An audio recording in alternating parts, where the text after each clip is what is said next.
శుక్లాంబరధరం విష్ణుం శశివర్ణం చతుర్భుజం ప్రసన్నవదనం ధ్యాయేత్ సర్వవిఘ్నోపశాంతయే. ఆపదామపహర్తారం దాతారం సర్వసంపదాం లోకాభిరామం శ్రీరామం భూయో భూయో నమామ్యహం. బుద్ధిర్బలం యశోధైర్యం నిర్భయత్వమరోగత అజాడ్యం వాక్పటుత్వం చ హనుమత్స్మరణాత్ భవేత్. భక్తి ప్రేక్షకులకు స్వాగతం.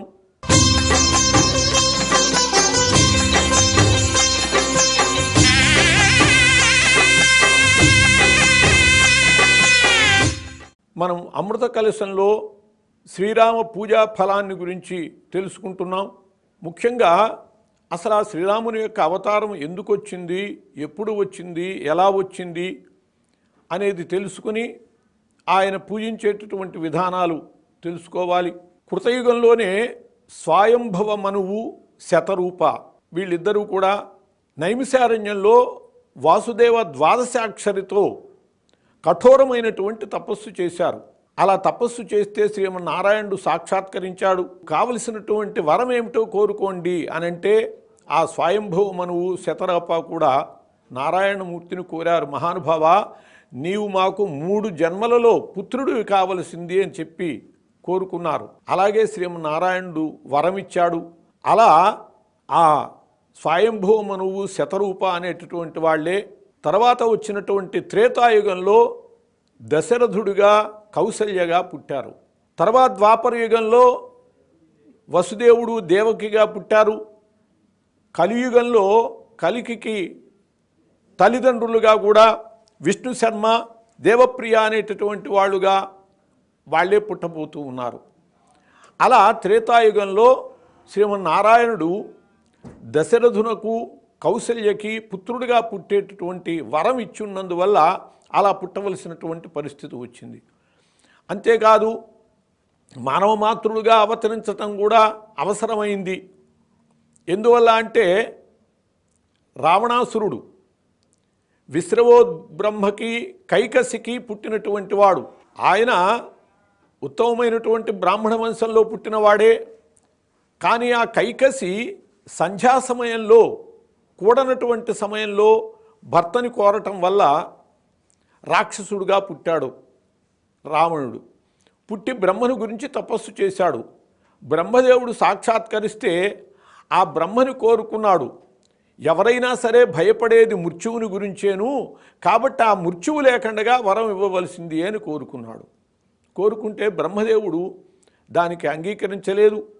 పుట్టినటువంటి వాడికి మరణం అనేటటువంటిది తప్పదు, కాబట్టి మరో వరం ఏదైనా కోరుకో, ఇస్తాను అని అన్నాడు. నాస్తి సర్వామరత్వంతే వరం అన్యం వృషీష్వమే అని అన్నాడు.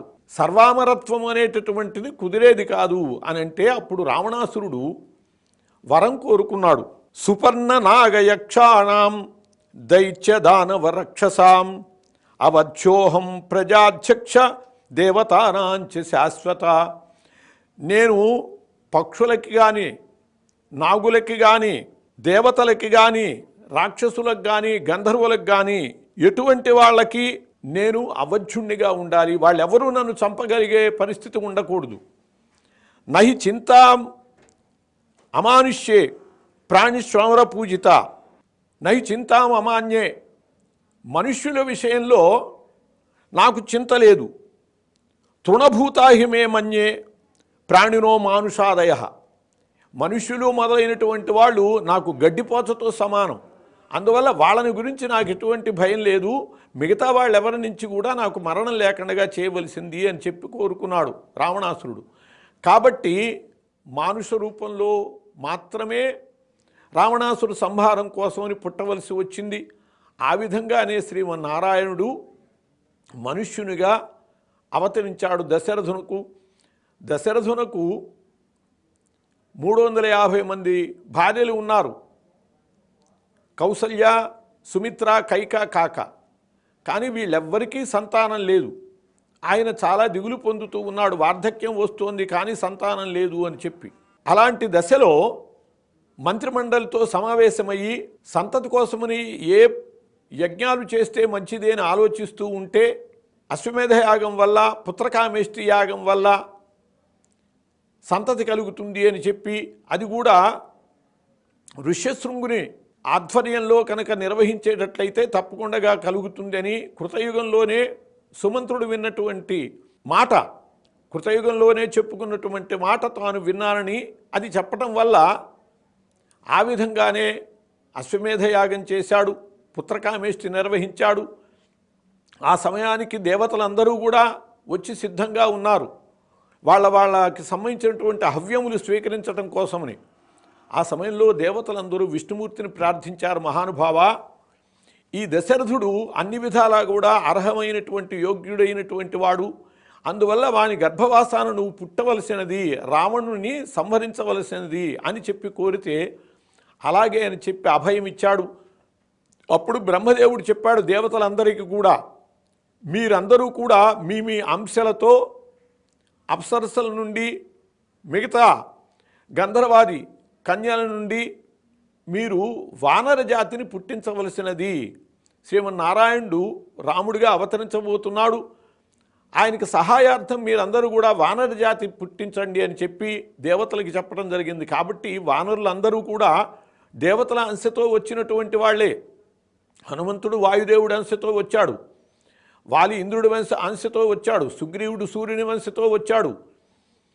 అట్లా కుబేరుని అంశతో గంధమాదనుడు వచ్చాడు, అగ్నిదేవుని అంశతో నీలుడు వచ్చాడు, విశ్వకర్మ అంశతో నలుడు వచ్చాడు, మైంద ద్వివిధులు అశ్విని దేవతల అంశలతో వచ్చారు, బ్రహ్మదేవుని అంశతో జాంబవంతుడు వచ్చాడు. ఈ విధంగా అందరూ కూడా దేవతల అంశాలతో బ్రహ్మదేవుని వాక్కు ప్రకారం సిద్ధమవుతూ ఉండగా దశరథుడు చేసినటువంటి యజ్ఞానికి ఫలితంగా ప్రాజాపత్య పురుషుడు వచ్చి ఆయనకి పాయసాన్ని ఇచ్చాడు.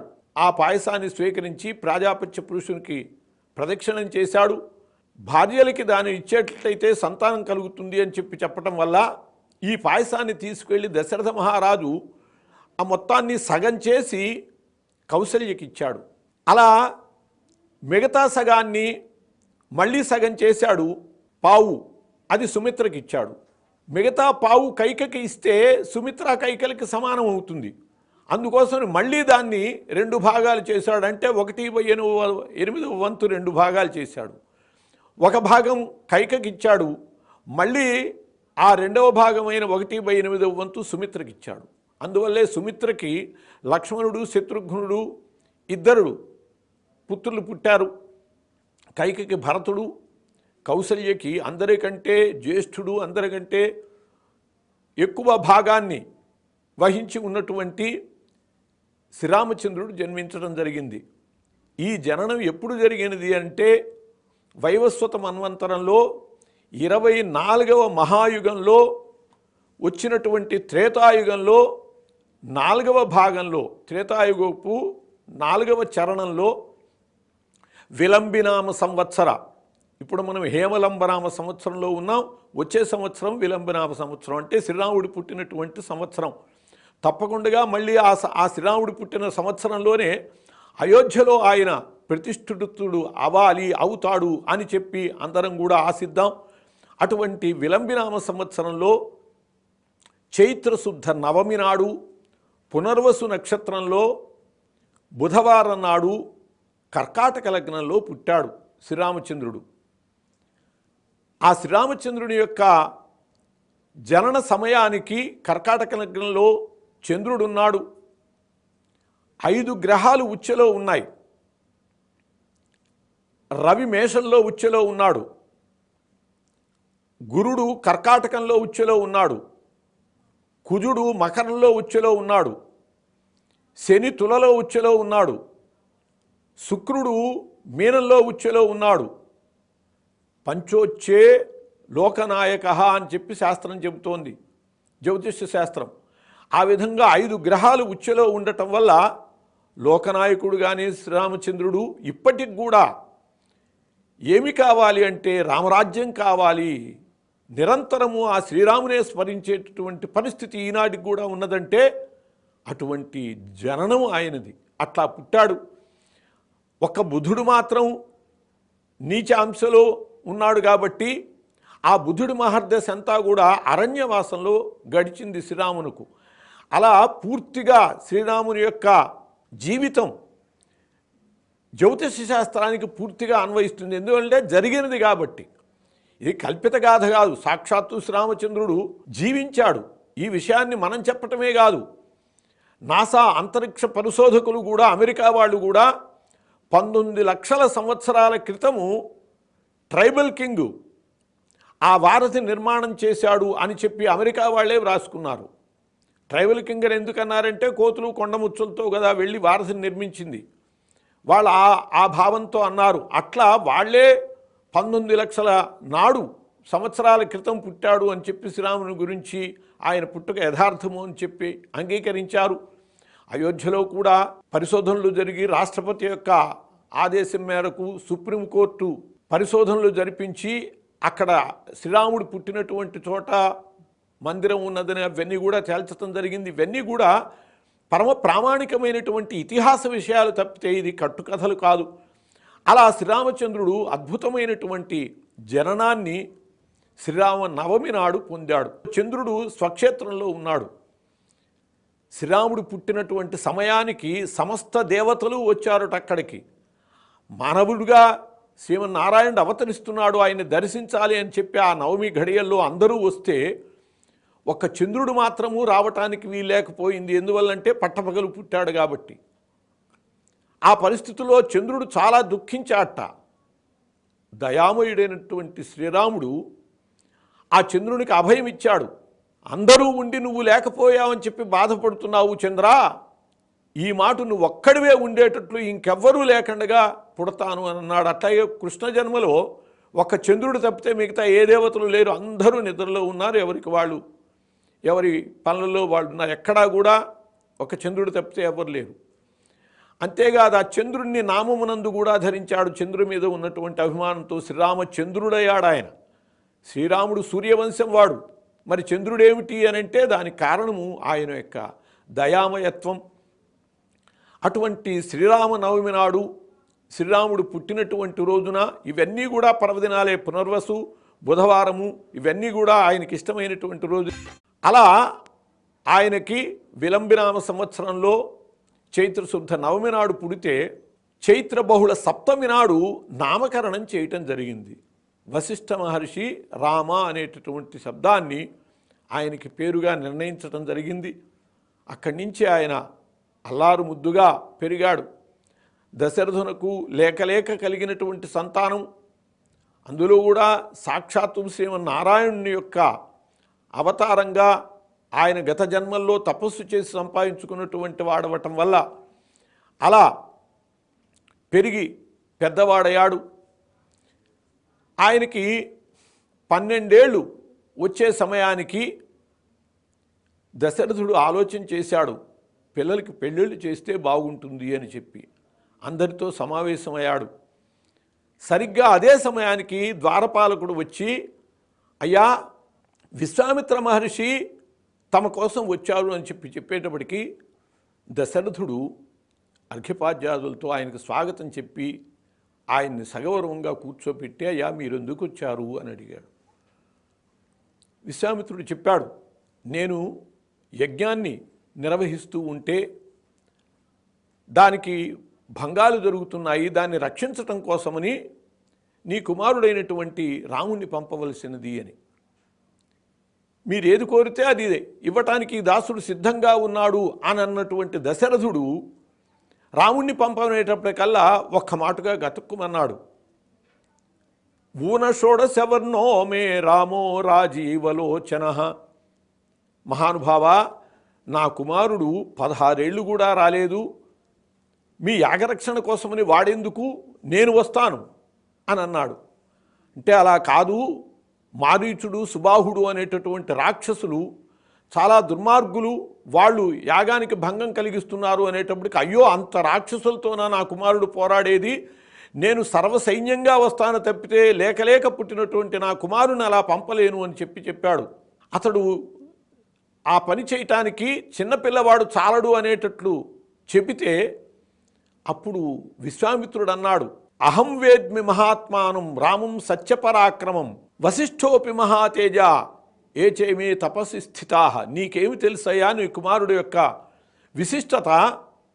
అహం వేద్మి మహాత్మానం రామం సత్యపరాక్రమం, సత్యపరాక్రముడైనటువంటి రాముని యొక్క విశిష్టత నాకు తెలుసు. అడుగు ఆ వశిష్ఠ మహామునికి తెలుసు, తపస్సు చేసేస్తూ గొప్పవాళ్ళైనటువంటి ఈ మహామునికి తెలుసు రాముడు ఎట్లాంటి వాడు అని చెప్పి విశ్వామిత్రుడు చెప్పాడు. అయినా కూడా దశరథుడు వెనకాడితే, సరే మీ రఘువంశము కీర్తిని అలాగే అట్టే పెట్టుకో, ఇచ్చిన మాటని తప్పేటటువంటి ఆ గౌరవం నువ్వే అట్టే పెట్టుకో అని చెప్పి విశ్వామిత్రుడు కోపంగా లేవబోతే అప్పుడు వశిష్ఠ మహర్షి చెప్పాడు, దశరథ మహారాజా, ఆడిన మాట తప్పటము సముచితం కాదు. అందులో ఆ విశ్వామిత్రుడు చాలా గొప్ప మహర్షి. ఆయన దగ్గర భృశాశ్వపుత్రులు అనేటటువంటి 100 విశేషమైనటువంటి అస్త్రాలు ఉన్నాయి. ఆ భృశాశ్వపుత్రులు 100 మంది కూడా అస్త్ర రూపాలు పొందారు. వాళ్ళు చాలా శక్తివంతులు. నీ కుమారుణ్ణి కనుక ఆయనతో పంపితే అటువంటి విద్యలన్నీ లభిస్తాయి, కాబట్టి పంపవలసింది అని అన్నాడు వశిష్ఠుడు. నిజం చెప్పాలంటే విశ్వామిత్రునికు వశిష్ఠునకు బద్ధ విరోధం.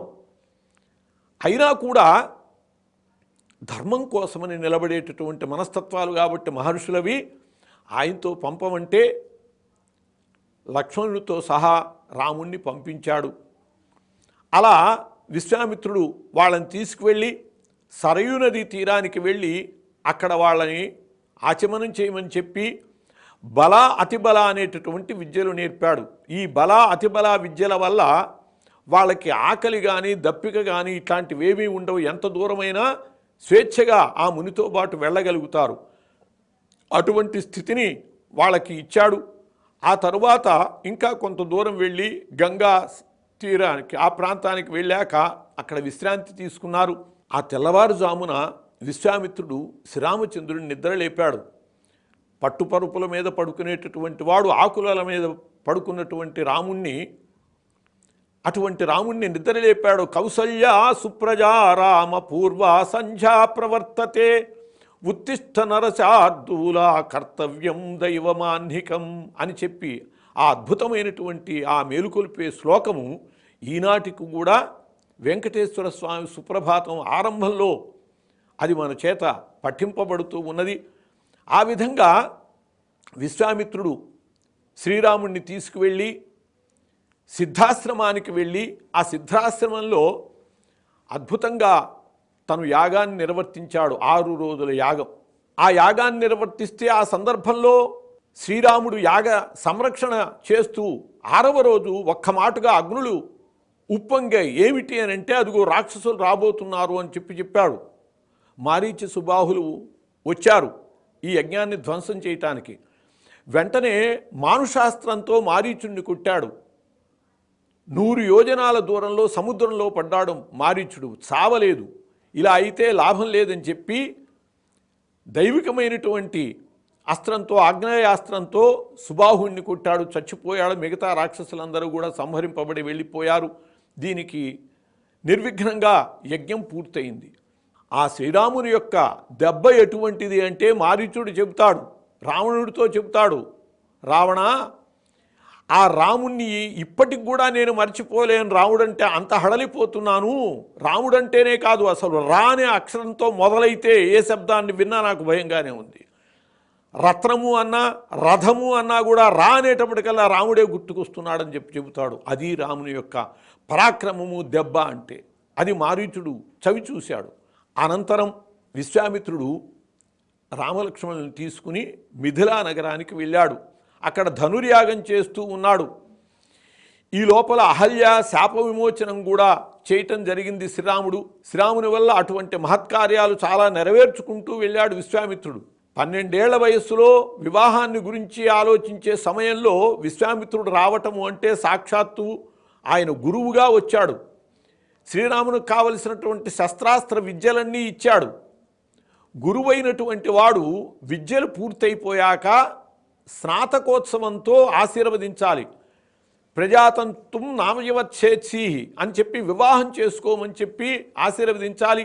అటువంటి విశ్వామిత్రుడు గురువు స్వయంగా తానే వివాహానికి కూడా ప్రయత్నం చేశాడు. జనక మహారాజు కొలువుకి తీసుకువెళ్ళాడు. అక్కడ జనకుని యొక్క కుమార్తె, ఆమె ఎవరో కాదు, వేదవతి అని చెప్పి, వృషధ్వజుడు అని చెప్పి ఒక ఆయన ఉండేవాడు. ఆయన వేదములు పఠించేటటువంటి సందర్భంలో పుట్టింది కూతురు ఆయనకి. అందువల్ల ఆమెకి వేదవతి అని పేరు పెట్టాడు. నేను నా బిడ్డని విష్ణుమూర్తికి తప్పితే మరొకరికి ఇచ్చి వివాహం చెయ్యను అని చెప్పి శపథం పూనాడు. అయితే ఈ వేదవతిని పెండ్లాడటం కోసమని ఒక రాక్షసుడు వచ్చి కృషధ్వజుడిని చంపేసేశాడు. వేదవతి తండ్రి ఆశయం ప్రకారము విష్ణుమూర్తినే వివాహం చేసుకోవటం కోసమని తపస్సు చేస్తూ ఉన్నది. ఆ సమయంలో రావణాసురుడు చూశాడు ఈ వేదవతిని. ఆమెని గురించి తెలుసుకుని తనని పెండ్లాడమన్నాడు. ఆమె తిరస్కరించి నేను నారాయణ్ణే పెండ్లాడుతాను అంటే బలవంతాన ఆమె జుట్టు పట్టుకుని పైకి తీసి ఆమెని ముద్దాడబోయాడు. వెంటనే ఆమె తన చేత్తో ఆ కేశాల్ని ఛేదించేసి రావణాసురుణ్ణి శపించింది. ఒక స్త్రీ వల్లే నువ్వు సర్వనాశనం అవుతావు, నీ అంతం కోసమనే నేను పుట్టి నారాయణ్ణే వివాహం చేసుకుని నీ అంతం చూస్తాను అని చెప్పి, అలాగే ఆమె సీతగా అవతరించింది. ఆ సీతకి కన్యాశుల్కముగా ఈ ధనుర్భంగాన్ని నిర్ణయిస్తే అలా ధనుస్సుని ఎక్కుపెట్టి శ్రీరామచంద్రుడు సీతను వివాహమాడాడు. అటువంటి సీతారామ కళ్యాణం కూడా ఈ శ్రీరామనవమి నాడే జరగటం అనేటటువంటిది లోకంలో జరుగుతూ ఉన్నది. శ్రీరామనవమి నాడు శ్రీరామునికి సంబంధించినటువంటి విశేష పూజలు నిర్వహించాలి.